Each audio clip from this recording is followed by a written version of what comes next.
Ojalá, ilusión compartida, deseo vivo, esperanza que convoca voluntades. Mejor aún, compromiso, asumir ideas, desafíos y ayudar a pensar. Ojalá también es tarea nuestra y suya, convertir ilusión en realidad de bienestar. Con ustedes, despuntando el día, ojalá.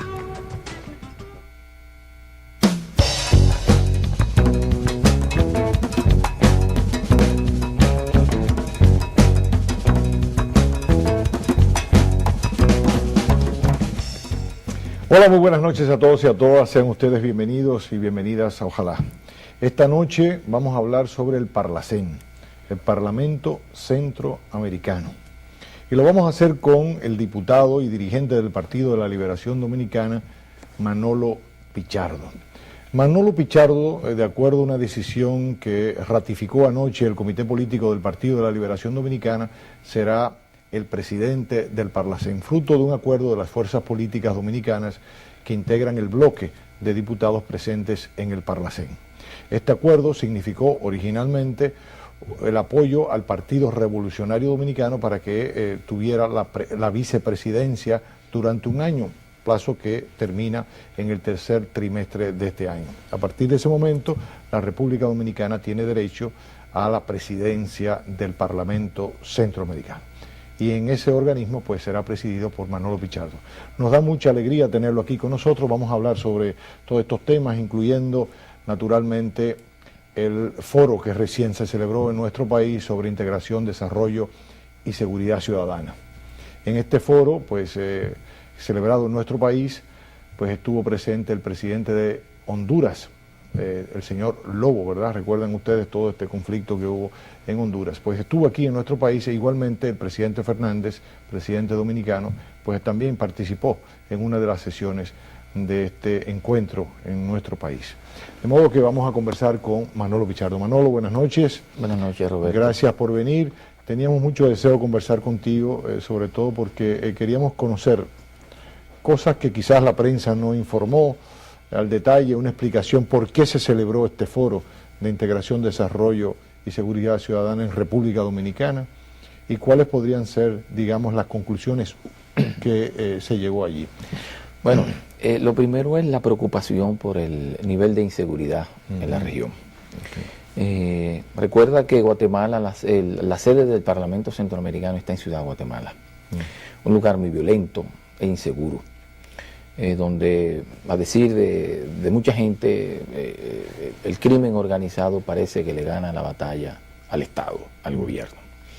Es una situación muy difícil. Coincidió este foro de seguridad ciudadana con el asesinato del cantautor argentino Facundo Cabral. Y se han venido sucediendo acontecimientos parecidos a este. No solo en Guatemala, también se producen con mucha frecuencia en El Salvador y se producen en Honduras. Es el llamado Triángulo del Terror, países que hacen frontera en Esquipulas, precisamente donde se firmó el acuerdo de paz, de donde surge el Parlamento Centroamericano y este sistema de integración se reimpulsa. Y bueno, y por eso surge la idea de este foro de seguridad ciudadana. Y seguridad ciudadana vinculado también con el tema del desarrollo y con el tema de la integración. Claro. Porque mientras haya niveles de inseguridad, no será posible que avance con la celeridad que queremos el proceso de integración, pero tampoco podremos alcanzar el desarrollo. Entonces, este evento lo concebimos precisamente para llamar la atención a las instituciones, a las personas que toman decisiones para que este flagelo se enfrente con decisión y nuestros países puedan emprender su camino hacia el desarrollo. ¿El debate fue entre políticos o había expertos en la Había materia? de todo. Primero, como decías, estuvo el presidente de la República Dominicana, el doctor Leonel Fernández, que habló de cosas muy interesantes con relación al tema de la seguridad ciudadana en la región. Estuvo, como dijiste también, el presidente de Honduras, Porfirio Lobo, que habló de Seguridad Ciudadana y Derechos Humanos en Honduras. Derechos Humanos a propósito de que se le acusa a su gobierno, ¿no? Sí. De violación de los derechos humanos. De hecho, debo decir que hubo protestas y algunas organizaciones de la región o del hemisferio enviaron comunicaciones de protesta porque el Parlamento Centroamericano invitó a Porfirio Lobo. Pero lamentablemente, y debo decirlo, el Parlamento Centroamericano es un órgano plural. Sí. Incluso su naturaleza, la razón de ser del Parlamento Centroamericano era reunir a las personas que se confrontaban durante la Guerra Fría, guerrilleros, los militares y eso, para que se lograra alcanzar la paz en la región. Hay que recordar que en aquellos años de la Guerra Fría, en el caso por ejemplo de Guatemala, 36 años de Guerra Fría, hubo 250 muertos y desplazados y desaparecidos 500.000.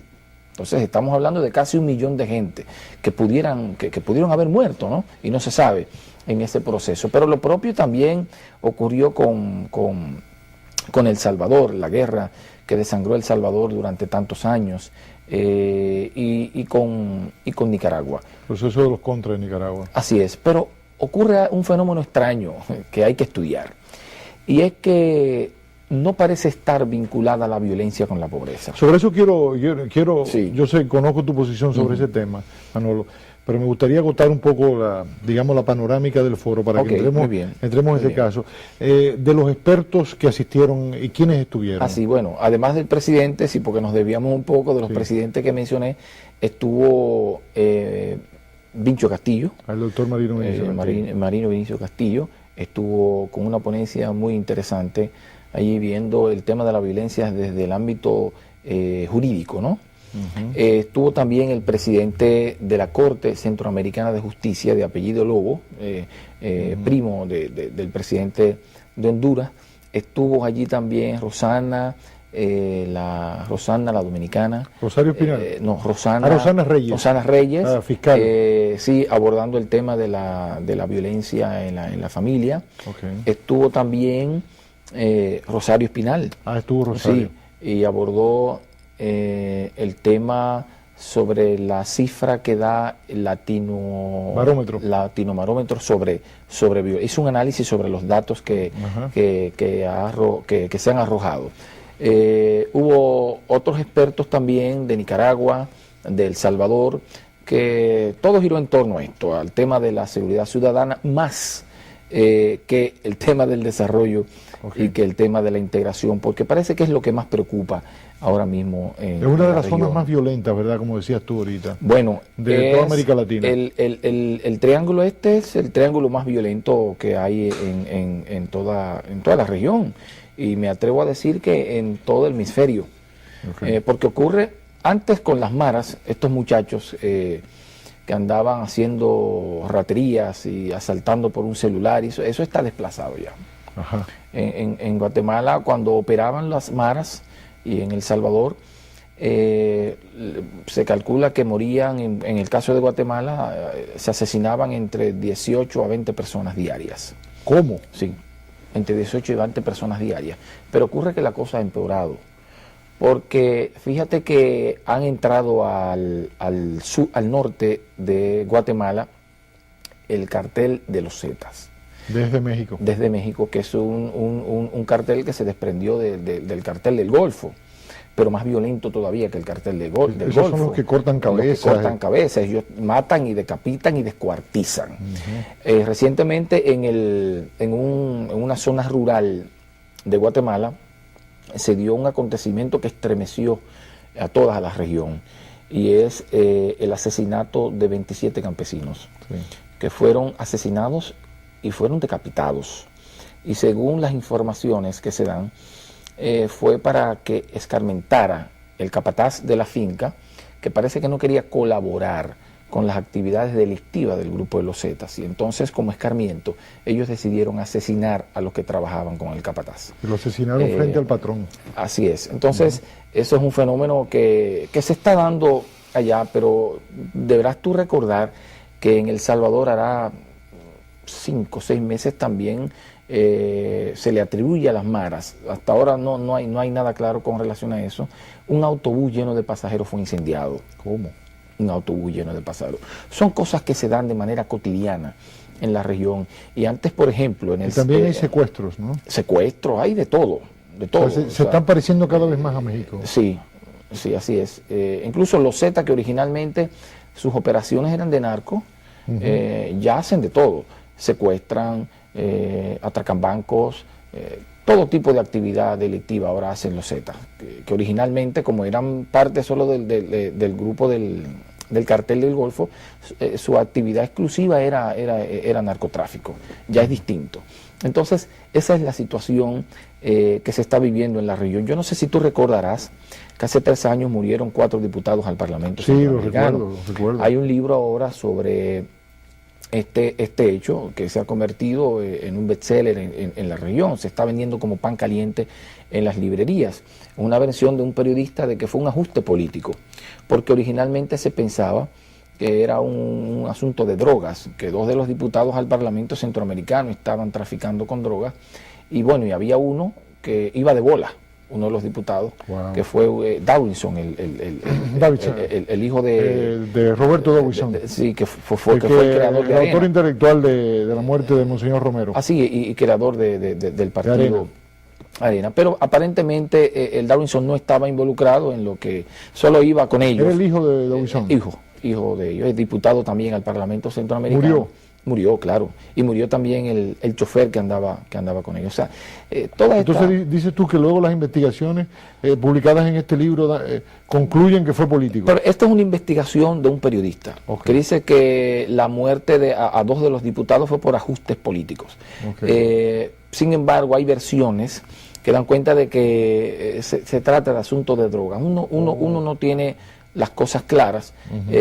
Todavía eso está en un proceso de investigación. Todo el mundo sabe que ha involucrado policías de alto rango, que incluso parte de los testigos fueron asesinados. En fin, es como diría yo, como un carnaval de la muerte y de la violencia que hay en la región. En la región, digamos, en los países miembros del Parlacén, ocurre como en México entonces, por lo que tú acabas de decir, que hay una degradación de los organismos de seguridad que pasan entonces al servicio de estas mafias, estos grupos delictivos. Pero recientemente un jefe de policía era de los que garantizaba que la droga se trasladara desde Guatemala a México.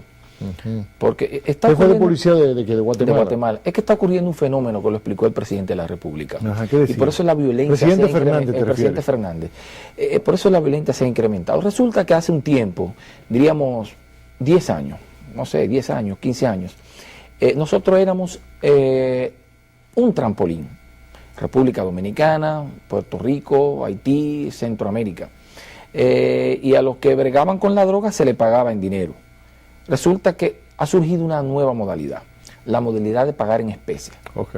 Entonces, esa modalidad, bueno, tú entregas la droga, entonces tú tienes que buscar crear un mercado para colocarla. Claro. Entonces, al colocar la droga en un mercado, va generando entonces adictos y necesidades. Entonces, se han metido en los barrios, en las escuelas, y mucha gente de esta desempleada, entonces, tiene que recurrir a ¿qué? Al atraco, a buscar dinero para mantener el vicio. Entonces, esa es una de las razones que ha hecho que la violencia se incremente en la región. El presidente Fernández dijo algo muy interesante también en su exposición allí en aquel evento, y es que los Estados Unidos tienen que poner mayor empeño en la lucha contra el crimen organizado y sobre todo con el tema del narcotráfico. Porque es para allá que van, ¿no? Es para allá, o sea, va un poco a Europa, pero el grueso de toda la droga va a los Estados Unidos, porque me parece, si no me equivoco, oí la cifra, no soy experto en esto, de voz del propio presidente de la República, de que ahí está el 90% de los consumidores de droga. Me parece una cosa alarmante. Entonces, si usted tiene el 90% de los consumidores, su aporte debe ser mayor, no tan tímido, incluso como el que le ofrecieron a la República Dominicana, una ayuda de $5 millones. ¿Qué se hace con $5 millones? Entonces, muchos de los panelistas, de los expertos, exigían que debe haber una mayor participación y un mayor compromiso de los Estados Unidos en la lucha contra este flagelo que está afectando a la humanidad Así es. podemos decir. Quiero pedir tu permiso, Manolo, pues Así tenemos es. que hacer una pausa. Ustedes no se muevan en sus casas, que venimos enseguida. Estamos conversando con el diputado al Parlacén, Manolo Pichardo. Estamos hablando sobre este foro de integración, desarrollo y seguridad ciudadana que se celebró en nuestro país.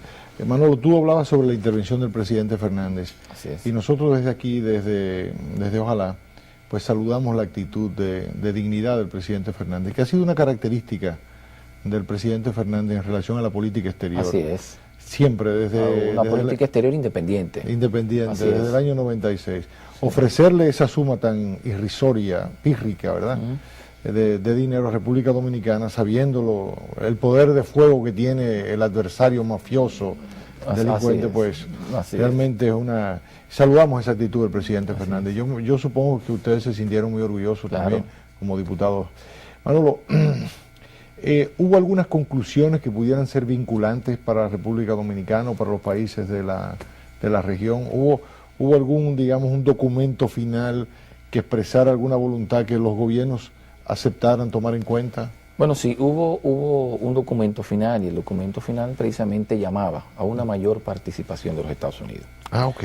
Claro, conscientes todos los participantes y los presidentes de la región de que no tienen, o sea, no cuentan con las herramientas suficientes para combatir, para hacerle frente al crimen organizado. No hay posibilidad. Una solicitud a Estados Unidos, que sí, le dé un trato parecido, ¿verdad?, al que le da a Colombia. Al ¿no? que le dio a Colombia.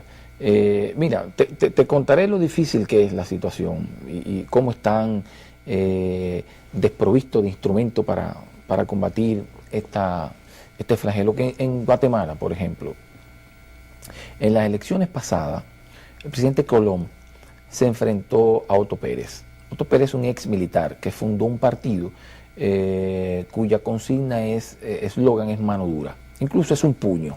No me digas. Sí, es un puño. Y eso evidentemente por los niveles de violencia que vive Guatemala. En las pasadas elecciones, él basó su campaña en eso, en la mano dura y en combatir el crimen. Y resulta que donde más se expresa la criminalidad es en las grandes ciudades, básicamente en Ciudad Guatemala, que cada día es más insegura. Pero en la zona rural no hay tanta violencia. Esas elecciones pasadas la tenía ganada Otto Pérez. Ajá. Abrumadoramente, o sea, la diferencia era muy alta en Ciudad Guatemala y en Quetzaltenango, no sé si en Quetzaltenango, que es la segunda ciudad más importante de Guatemala, pero estaba bien alto en las dos grandes ciudades. ¿Qué hizo Colón? Colón volcó su discurso hacia lo social y se concentró en la zona rural y pudo ganar las elecciones. ¿Qué está ocurriendo ahora? Hay un cuadro muy distinto para la UNE, la Unión Nacional de la Esperanza. Primero por el conflicto con Sandra, la esposa Sandra Torres. Sí, del presidente, que bueno, el divorcio para poder inscribirse, la ciudadanía lo ha tomado como un timo. Claro. Pero independientemente de eso, el tema de la violencia ha reforzado mucho la candidatura de Otto Pérez. Que es de nuevo candidato. Que es de nuevo candidato, y su consigna de mano dura ha calado mucho. Como se ha incrementado la violencia, este es un hombre que ahora mismo está en un 45% aproximadamente, y Sandra apenas alcanza el 16%. Wow. Y bueno, y con todo lo que ha ocurrido en torno a la candidatura de ella, yo pienso que si se mide, bueno, ahora le rechazaron la candidatura recientemente, el Tribunal Electoral. Independientemente de eso, o a pesar de eso, ella convocó una concentración. No entiendo nada, pero ese es el proceso que se está viviendo allá en Guatemala. Lo que quiero decir es que el discurso contra la violencia es lo que ha disparado la candidatura del candidato a la presidencia, Otto Pérez. Pero realmente no ha habido progresos en el caso del gobierno de Colón. Es decir, Colón se fue por el lado social, pero no hubo progresos. En términos de contener la violencia, en términos de contener la violencia, no ha sido posible, ha fracasado el gobierno. En lo relación a algunas políticas sociales, sí. Se avanzó. Se avanzó algo. Al frente de esa política social estaba su esposa. Al frente de la política social estaba su esposa. Y hubiese tenido oportunidad, diría yo, su esposa, si los niveles de violencia no se hubiesen incrementado, pero si la Constitución no le hubiera prohibido postularse siendo esposa del presidente, porque lo que hicieron fue, bueno, vamos a divorciarnos y entonces resolvemos el problema del impedimento constitucional. Pero como te dije, la gente vio esto como, bueno, me están tomando el pelo. No puede ser, y lo que ha hecho la candidata Sandra es estancarse en la encuesta y estar en alrededor de un 15 a un 16%. Muchos tienen la impresión de que desde el golpe de Jacobo Arbenz en el año 54, pues lo que se desarrolló en Guatemala fue una guerra civil. Bueno, había una guerra civil, 36 años. Sí, contra las comunidades indígenas. Cierto. O sea, que realmente fue una guerra contra ellos. Siguen estando tan marginados a pesar del acuerdo de paz, las comunidades indígenas. Esa marginación es histórica. La guerra civil básicamente afectó a las comunidades indígenas, miles de desaparecidos. Estamos hablando de desplazados de 500.000 muertos. Hablamos de ¿cuántos? De 250.000, no más. 250.000 muertos, la mayoría indígenas. Bueno, porque además en Guatemala la mayoría de la población es indígena. Y sigue habiendo todavía, se siguen marginando las comunidades indígenas. Sin embargo, hay que reconocer que en el gobierno del presidente Colón ha sido diferente. Ha puesto más atención a las comunidades indígenas, ha puesto más atención a los sectores populares. Y eso, si no hubiese sido por el incremento de la violencia, es muy probable que la Unión Nacional de la Esperanza se hubiese retenido el poder, porque además en Guatemala hay una característica muy especial de los partidos. Los partidos se crean, participan en un proceso electoral la primera vez y pierden, la segunda vez ganan, y después que ganan desaparecen. Sí, o sea, no hay partidos con historia en Guatemala, y el único partido que se perfilaba como que perduraría era la Unión Nacional de la Esperanza, un partido socialdemócrata, un partido con cierta ideología. ¿Afiliado a la Internacional Socialista? Es afiliado a la COPAL, y van también al Foro de Sao Paulo.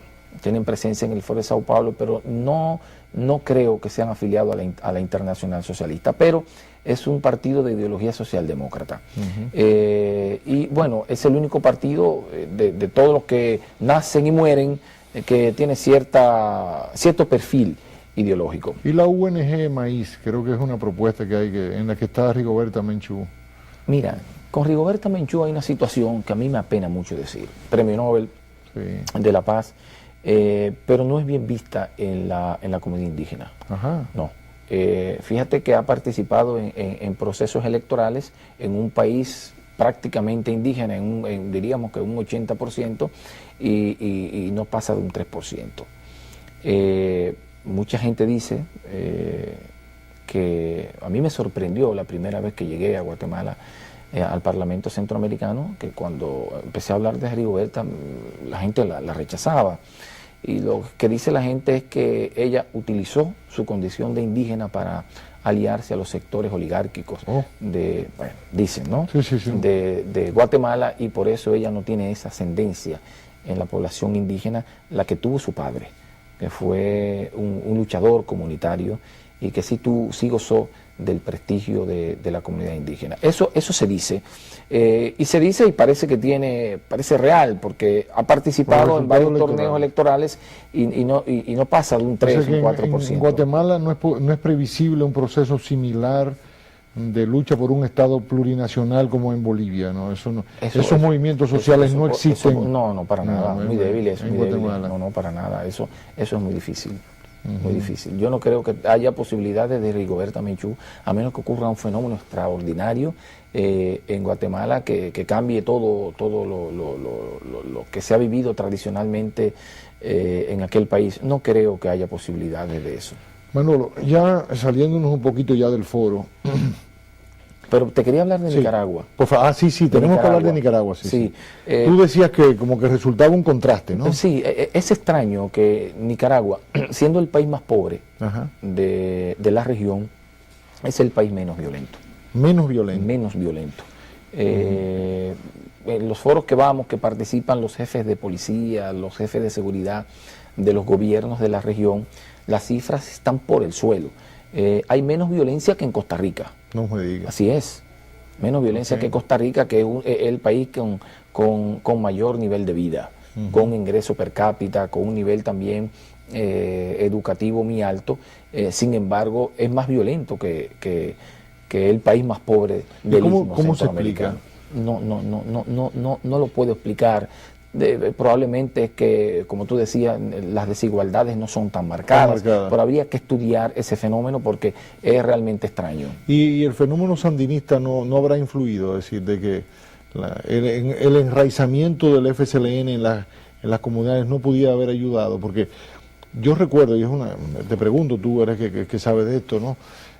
Aún fuera del poder, cuando tuvieron que salir del poder en el 89, ¿verdad? Que salió el frente, tuvo que salir del poder, pues como jefe del ejército, como jefe de policía, siguieron estando, se llamaba Ejército Popular Sandinista. Claro, los sandinistas la mayoría están en el ejército y la policía. Y la policía, claro que sí. Mi pregunta no quizás tiene que ver con la metodología de la policía o del propio ejército, heredado de otra filosofía que estaba más implantado en el pueblo, en las comunidades. Es muy posible, pero también en Nicaragua todavía la gente sueña y tiene sus utopías. Okay. Sabes que después de la crisis de las ideologías, los jóvenes quedaron en desbandada ideológica, para usar algún término. Antes los muchachos estaban en los clubes, militaban en los partidos, eran comunistas o eran derechistas, en fin, tenían algo, una idea o un ideal. Eso desaparece y los jóvenes se refugian en todas estas cosas que hay ahora. Pienso yo, ¿no? Reflexionando así. En Nicaragua parece que todavía hay ciertas utopías. Parece que todavía la gente o milita en el sandinismo o milita en el Partido Liberal y todavía están en esa efervescencia ideológica y política de cuando la guerra. Pienso yo que eso puede ser una explicación, porque el fenómeno es extraño. O sea, un país tan pobre, el más pobre, que es el menos violento. Tiene que andar por ahí, pero eso es un fenómeno que yo pienso que debería estudiarse. Que habría que estudiar, claro. ¿Verdad que sí? Manolo, quiero pedir tu permiso, tenemos que hacer otra pausa. Ustedes no se muevan porque seguiremos conversando y vamos a hablar entonces del valor de la utilidad del Parlacén. Algunos sectores en nuestro país han cuestionado el valor, la importancia del Parlacén, ¿no? Y ya sabemos que es parte de toda la campaña electoral del año que viene, pero es un tema y que tenemos que hablar con eso con Manolo. Así que estamos conversando con el diputado al Parlacén Manolo Pichardo y como decíamos en el segmento anterior, en el bloque anterior, pues en nuestro país se parte un poco de la maledicencia, o algunos dirán quizás más ingenuos, fruto de la ignorancia. Algunos postulan de que, bueno, ¿para qué tenemos nosotros diputados en el Parlacén? ¿Para qué estamos allí gastando dinero? Y bueno, y todo esto forma parte de todo digamos, una crítica basada en el excesivo gasto público y que si rebajamos los diputados al Parlacén y dejamos de hablar un poquito por teléfono y bueno, y tal y cual, pues resolvemos los problemas nacionales, ¿no? Manolo, cuéntanos un poco, ¿para qué sirve el Parlacén? Te damos la palabra para que te defiendas al Parlacén de todas estas críticas. Tú sabes, ¿no? que siempre me hacen la pregunta. Y siempre digo lo siguiente: para entender el Parlacén hay que entender el fenómeno que está viviendo la humanidad hoy día. Es la globalización. Es el abatimiento de las fronteras arancelarias como un plan, en principio, neoliberal para convertir a los países más débiles en mercados. Y en medio de esta lucha, de esta vorágine, pudiéramos decir, darwinista, o sea, de este darwinismo económico, los pequeños tienen que buscar protección. Claro. ¿Cuál es la protección? Unirse. Así es. Por eso surgen los procesos de integración. Sí. Lo hicieron los europeos con mucho éxito. Europa se convirtió, siempre lo digo, en la unidad geoeconómica más poderosa del planeta. Tiene un Producto Interno Bruto mayor que el de los Estados Unidos. Pero ya apostaron a la integración y han sacado beneficios. La gente me diría, bueno, ¿y en qué se beneficia la población, bueno, el ingreso per cápita de los europeos, en la medida en que fue desarrollándose el proceso de integración, se fue incrementando. Okay. Que Europa esté en una crisis por razones que todos conocemos, eso es otra cosa. Sí. Pero la apuesta por la integración le dio resultado. ¿Qué pasa con nosotros y con República Dominicana y este proceso de integración en Centroamérica? Andamos buscando eso. Andamos buscando una región con cerca de 50 millones de consumidores y de productores de riqueza. Somos atractivos para la inversión, pero además seríamos más importantes que siendo un país de 9 millones o de 3 millones o de 16 millones. Seríamos una comunidad de cerca de 50 millones. Entonces, eso es importante. Pero, ¿cuál es el papel en todo este proceso de integración del Parlamento Centroamericano? El papel de los parlamentos, como lo es el europeo, y como lo es el Parlasur también, que juega su papel en ese proceso de integración suramericano, es de que es el órgano democrático en el que se debe discutir en la forma en que se hará ese proceso de integración. Porque de lo contrario, el proceso de integración sería un acuerdo entre empresarios y políticos, los grandes productores de riqueza, y dejarían al margen a los sectores populares, en fin. Entonces, ¿qué es el Parlamento? El Parlamento reúne a los empresarios, a los sindicalistas, a todo el mundo. Ahí está representado la diversidad de la sociedad regional. Entonces, ¿qué es lo que se busca? Como estos parlamentos regionales lo que pretenden es crear todo un marco jurídico, ¿no? Al proceso de integración, lo que se busca es que este marco jurídico sea participativo, abierto y democrático. Porque de lo contrario no fuera así. Entonces, ¿quiénes se beneficiarían de este proceso de integración? Los ricos. Los que tienen el poder político. Ustedes lo que quieren garantizar con su presencia en este espacio es que haya un beneficio mayor, es decir, que integre a todos los sectores de la población. Claro, que no sea una integración entre corporaciones y empresas, sino entre países y poblaciones. Claro, ese es el papel del Parlamento Centroamericano. Ahora, ¿qué pasa con el Parlamento Centroamericano? Que todavía no tiene las condiciones de vinculantes. O sea, sus decisiones no son vinculantes. Todavía no son vinculantes. No lo son. Pero digamos, es un propósito que quizás ustedes podrían plantear. No, es que eso viene. Lo que pasa es que la fortaleza de los parlamentos regionales va avanzando en la medida en que se va fortaleciendo el proceso de integración. Eso es verdad. El Parlamento Europeo, ¿qué era? Hasta hace poco no tomaba decisiones. Bueno, en manos del Parlamento Europeo estuvo la redacción de la Constitución Europea, bueno, que ha fracasado, pero esa es la instancia para discutirlo y para discutir las cuestiones que afectan directamente al ciudadano europeo. Entonces, el Parlamento Centroamericano debe jugar precisamente ese papel. Pero es una instancia que se va construyendo. Ahora, por ejemplo, ¿qué hacemos? Ahora se reformó el tratado y tenemos nuevas facultades, no vinculantes, pero nuevas facultades. ¿Cuáles son? Monitorear todos los órganos del sistema. Andaban sueltos, cada cual hacía lo que le daba la gana y por eso el proceso de integración estaba estancado. Yo pienso que con estas nuevas atribuciones del Parlamento Centroamericano, y que es uno de los propósitos de República Dominicana, ahora cuando asumamos la presidencia, es de lograr que nosotros podamos ser efectivos estas atribuciones que le han dado al Parlacén. Por ejemplo, nosotros podemos ahora llamar a la SIECA. ¿Cuál es el programa de ustedes? ¿En qué consiste? Recuérdanos qué es la SIECA. La SIECA es el Sistema de Integración Económica. Y preguntarle, ¿qué está haciendo la SIECA? ¿Qué están haciendo con los recursos? La SIECA lo están bien utilizando. O sea, se está utilizando en cuestiones prioritarias para la integración centroamericana. O lo mismo podemos hacer con la Secretaría de Educación Centroamericana. ¿Qué están haciendo ustedes? Bueno, de hecho, yo que pertenezco a la Comisión de Educación, citamos a esta entidad, a su titular, y le preguntamos cuál es su programa, qué están haciendo con este programa, en qué están gastando el dinero de la integración. Eso no ocurría, eso lo estamos haciendo ahora. Entonces, ¿por qué? Porque, bueno, el Parlamento Centroamericano o cualquiera de los parlamentos de integración maduran en la medida, como dije, en que va madurando y va avanzando el proceso de integración. Entonces, el papel de los parlamentos regionales es monitorear, es velar porque los procesos de integración sean transparentes y sean democráticos y sean de beneficio para todos, no para un grupo. República Dominicana va a asumir la presidencia del Parlacén, la va a asumir a través de ti, tú vas a ser el presidente del Parlacén. Así es. ¿Cuál es la oportunidad que tiene la República Dominicana con esta presidencia? O sea, ¿qué significa en términos generales primero y segundo en particular, qué significa para que cada país pueda en algún momento tener la presidencia del Parlacén?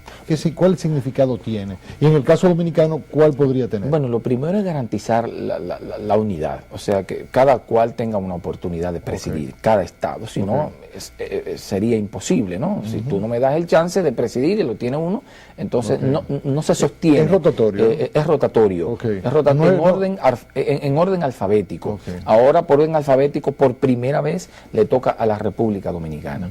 Entonces, ¿cuál es la ventaja, diríamos, de que República Dominicana esté allí? Bueno, primero que nos da la oportunidad de dirigir un órgano como este, de integración.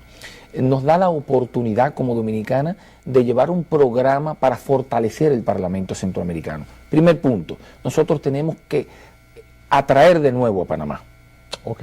Porque tenemos que el presidente Martinelli no está pagando la cuota. No está pagando y se retiró.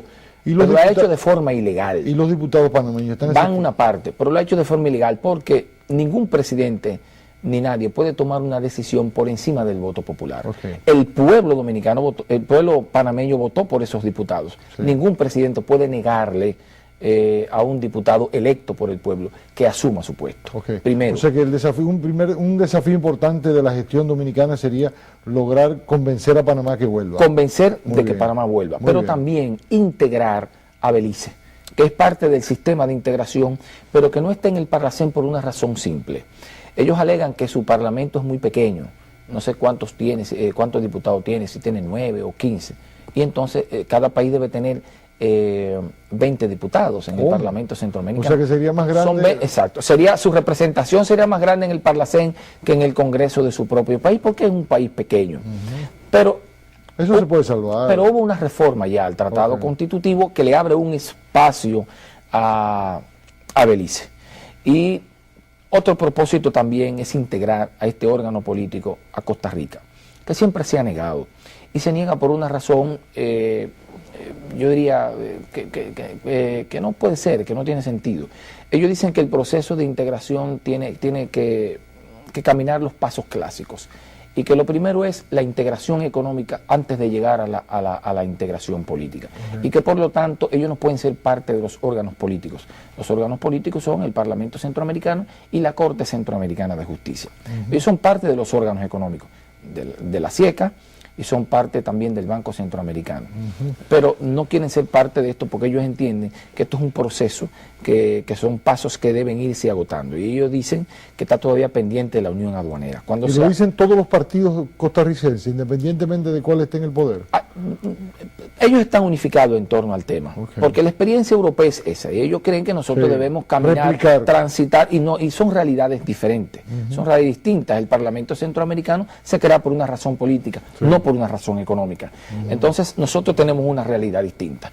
Entonces nosotros pensamos que República Dominicana debe convencer a Costa Rica de que es importante que estén en el Parlamento Centroamericano. Recientemente, con el conflicto que tuvo Costa Rica con el río San Juan, tuvo un conflicto con Nicaragua, pidieron por primera vez que el Parlacén le escuchara. Qué bien. Porque el Parlacén asumió una posición y la Corte Centroamericana estuvo a tono con la decisión que tomó el Parlamento Centroamericano. Entonces, en ese momento, como se vieron afectados, pidieron al Parlamento Centroamericano que le cedieran una cortesía de sala para ello explicar sus razones frente a la que había expuesto Nicaragua, que por supuesto está en el Parlamento Centroamericano y se manejó a sus anchas. Entonces, esas son de las cosas que nosotros como dominicana queremos hacer, pero también que empiecen a implementarse de manera efectiva las nuevas atribuciones que tiene el Parlamento Centroamericano. ¿Cuáles? Bueno, son las de monitorear el sistema, de pedir cuentas, y esas cosas que todavía no se están implementando. Estamos un poco trabados, estancados, no hemos encontrado la fórmula de empezar a implementar eso, y yo pienso que ahora a la República Dominicana y a nosotros en la presidencia le tocará hacerlo. Cuando cuando el Comité Político del Partido de la Liberación Dominicana resolvió en el día de ayer ratificar lo que había sido ya un acuerdo con tu candidatura, esto significa, naturalmente, por la importancia del PLD, de que, bueno, Manolo Pichardo será el próximo presidente. Pero mi pregunta es la siguiente: ¿eso, la República Dominicana le toca la presidencia? ¿Eso es ya automático o tiene que someterse a votación de los otros países? Es votación. Es votación. O sea, lo que hemos hecho nosotros, incluso todos los partidos dominicanos con presencia en el Parlamento Centroamericano, ha sido tradición, es llevar una plancha única. Y nunca ha habido problema. Sí, nuestro país lleva una plancha única. Ok, ¿y los otros países hacen lo mismo? No. No, los otros se dividen. Por ejemplo, en el caso, los salvadoreños, increíblemente, se manejan con mucha madurez. Ellos se ponen de acuerdo, Arena y el FMLN, y dicen, bueno, tú llevas la presidencia o la vicepresidencia o el secretario, y presentan una plancha única, no ha habido problema. Problema hay con Honduras y con Guatemala. Honduras, por la característica que te expliqué en principio, los partidos se deshacen, vuelven y se hacen, entonces eso no le ha permitido tener un sistema de partido maduro, que puedan discutir las cosas como las discutimos en Dominicana o como las discuten los salvadoreños. Entonces presentan muchas candidaturas, las votaciones son maratónicas, empezamos a las 9 de la mañana y hace a la 1 de la mañana estamos votando, comiendo ahí mismo. Qué barbaridad. O sea, ahí almorzamos, ahí cenamos y seguimos la votación. Por esos conflictos. En el caso de Dominicana, no. Dominicana siempre ha llevado una plancha y eso se ha respetado. Entonces, es lo que hemos querido hacer ahora después que somos electos. Nos hemos puesto de acuerdo. Fue el PRD con la vicepresidencia, ahora iremos ahí nosotros. Se hizo una plancha. Sí, se hizo una plancha. Llevamos a Tony Raful como vicepresidente y como secretario llevamos a Franklin de la Cruz del Partido de la Liberación Dominicana. Okay. En esta etapa, ahora, iría yo como candidato a la presidencia e iría un PRDista o uno de los aliados del PRD a ocupar la secretaría. Uno de los aliados del PLD. Del PRD. Ah, del PRD. Sí, porque el PLD ocuparía la presidencia. Okay. Entonces al PRD o a uno de sus aliados le tocaría entonces la secretaría. Ok, al PRD le tocaría, PRD y aliados, vicepresidencia y secretaría. No, cuando un país tiene la presidencia no tiene vicepresidencia. Okay. Porque es un vicepresidente por país. Cuando tienes la presidencia no te toca vicepresidencia, lo que te toca es un secretario. Ok, entonces ¿quién sería el vicepresidente? ¿De otro país? De otro, cada país tiene un vicepresidente. Como en el caso de República Dominicana. Exactamente. Okay, o sea, ahora, Tony Raful es vicepresidente por República Dominicana. Por República Dominicana. Exactamente. Ya, porque el presidente es de Panamá. De Panamá. Okay. A pesar de todo aquello que pasa con Panamá, Panamá tiene Mi pregunta es, tú decías que cada país tiene 20 diputados. 20 diputados. Independientemente de la población que tenga. Sí. 20 diputados que pudieran ser 22 porque los presidentes de la República y vicepresidentes que salen son de pleno derecho diputados al Parlamento Centroamericano. Presidentes y vicepresidentes. Presidentes y vicepresidentes. En el caso de Milagros Ortiz Bosch, ella no asumió eso. No asumió porque todavía Dominicana no era de pleno derecho. Okay. Somos de pleno derecho a partir de la elección. Entonces le tocarían al presidente Leonel Fernández si quiere asumir y al vicepresidente Rafael Alburquerque. Allá está, por ejemplo, Martín Torrijos. Ajá. Es diputado del Parlamento Centroamericano y el primer vicepresidente, porque allá hay varios vicepresidentes, ¿Y Cerezo? Es diputado. Cerezo ya fue, okay. Ya fue porque hace mucho la presidencia. Porque solo puede ser un periodo. Un periodo. Cuando termina su periodo viene el otro que sale. Entonces entra el otro. El siguiente. Así es. Ese es el método. En el Parlamento, en el Parlasur, tienen 18 diputados por país, pero lo van a variar. Ahora lo van a hacer por población. Y me parece que ahora le tocarán a Brasil. Le va a tocar, no sé, pero le va a tocar yo creo que más de 30 diputados. Y Uruguay y Paraguay van a mantener los 18. También Argentina tendrá un número mayor. Pero habrá que hacer campaña política allá entre los otros países. Y República Dominicana tendrá que moverse para persuadir a otros de las bondades de su candidatura. ¿O eso, como le corresponde a República Dominicana, entonces? Normalmente cuando un país lleva una plancha no es necesario hacer campaña, pero parece que hay inquietud en los diputados dominicanos. Nos han sugerido que sí, que actuemos normal, como si estamos en campaña, como es la primera vez que vamos a presentar la candidatura a la presidencia. Los compañeros quieren que nosotros hagamos una campaña normal. Yeah. Y parece que se hará así. Bueno, pues Manolo Pichardo, mucha suerte, ¿verdad? En esa candidatura a la presidencia por el Parlacén.